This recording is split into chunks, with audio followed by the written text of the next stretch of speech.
نحمدہ و نصلی و نسلم علی رسولہ الکریم اما بعد۔ محترم ناظرین، خطبات محرم الحرام 2025 کا سلسلہ جاری و ساری ہے۔ ہماری کل کی گفتگو کا بقیہ حصہ کہ کربلا کے بعد ایک اور کربلا، ہم آج اس کو مکمل کریں گے۔ جیسا کہ میں نے پہلے یہ بتایا کہ نواسہ رسول صلی اللہ علیہ وسلم کے بعد نواسہ سیدنا صدیق اکبر رضی اللہ تعالی عنہ نے اپنی جان تو دے دی، لیکن اسلام کا جھنڈا سر بلند کر دیا۔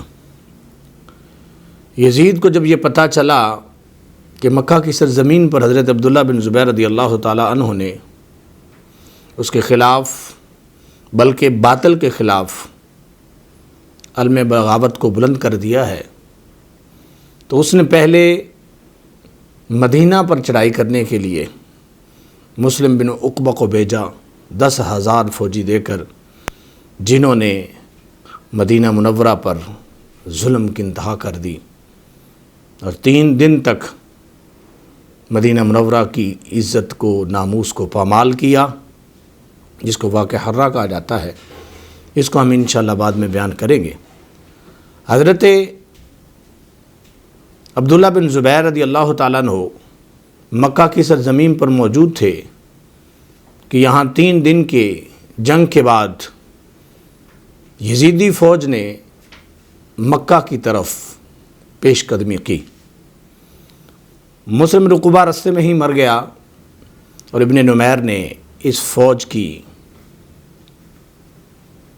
قیادت کو سنبھالا۔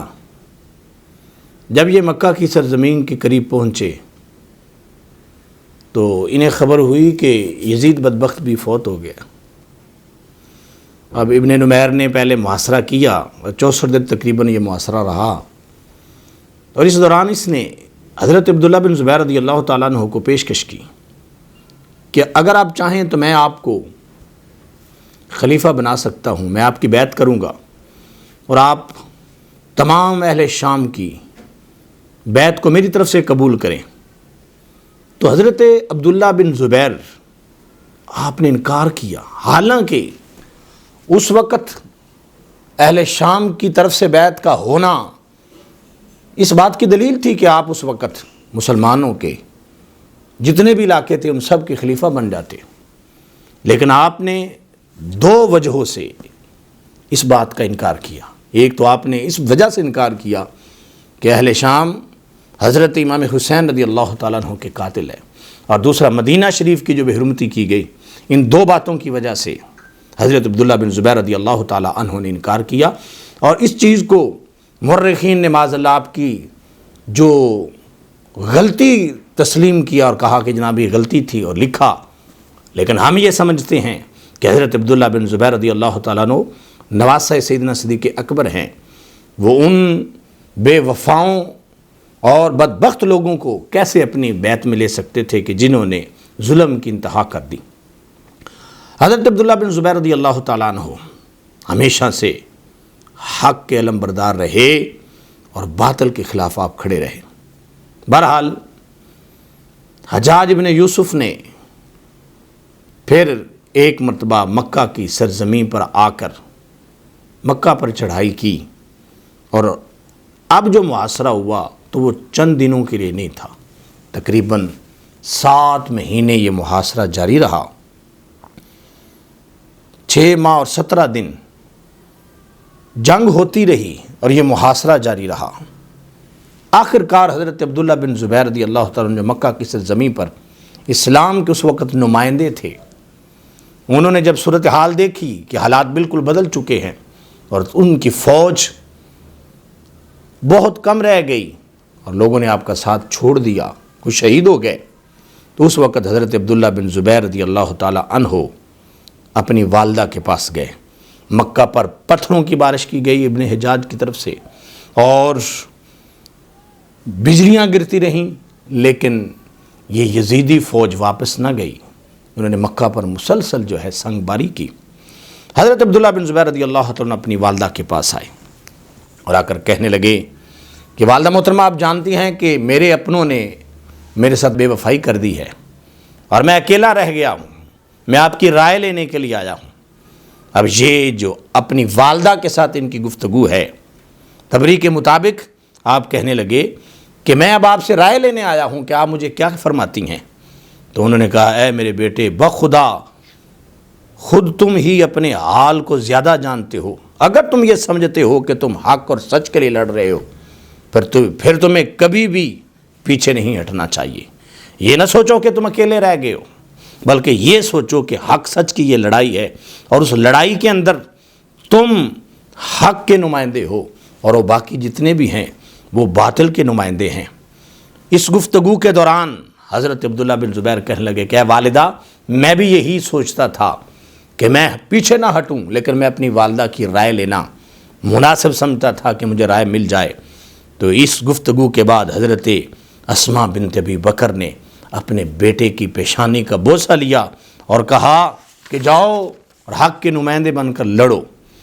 حضرت اسماء نے حضرت ابن زبیر پر، اپنے بیٹے پر بھروسہ کیا اور کہا کہ میری دعائیں ہمیشہ تمہارے ساتھ رہیں گی۔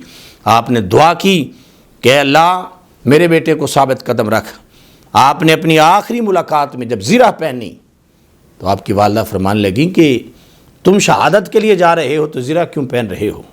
یہ شیر بیٹے کی شیر ماں ہے۔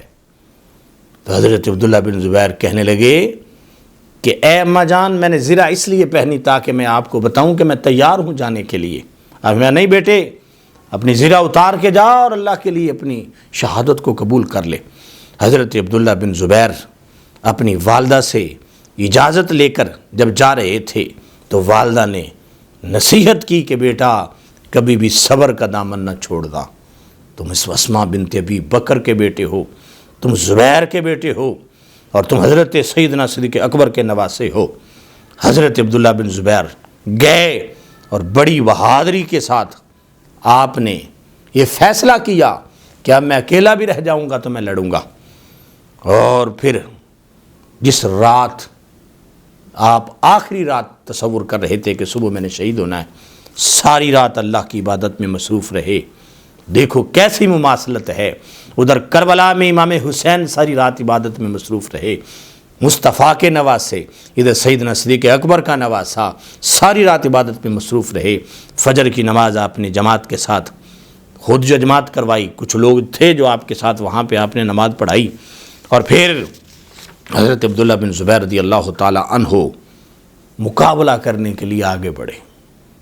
شجاعت اور بہادری کا ایک نمونہ تھے حضرت عبداللہ بن زبیر، اور جب آپ کو آپ کے چہرے پر ایک اینٹ لگی، خون بہا، تو اس وقت بھی آپ نے بہادری کے ساتھ کہا کہ بہادر وہ ہوتے ہیں جن کو سامنے سے چیزیں لگتی ہیں، تیر لگتے ہیں، تلواریں لگتی ہیں، پیٹھ پر نہیں لگتی۔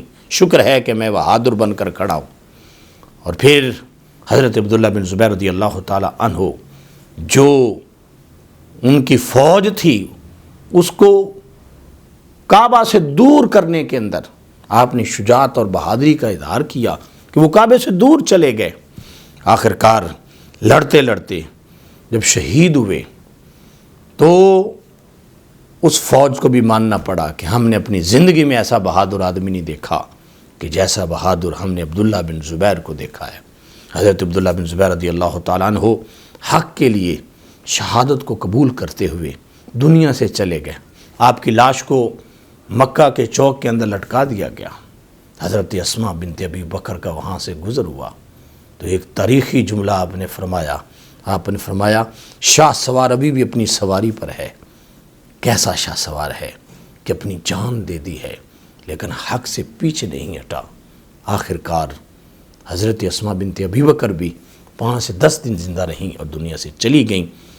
میرے بھائیو، یہ تھا وہ دوسرا کربلا جو مکہ کی سرزمین پہ سجایا گیا، لیکن اس میں بھی حضرت سیدنا صدیق اکبر کے نواسے نے وہ کام کر کے دکھایا ہے کہ رہتی دنیا تک آپ کی شجاعت اور آپ کی بہادری کو یاد رکھا جائے گا، اور حق کی خاطر جب بھی بہادروں کا ذکر ہوگا اس میں حضرت عبداللہ بن زبیر کا ذکر ضرور ہوگا۔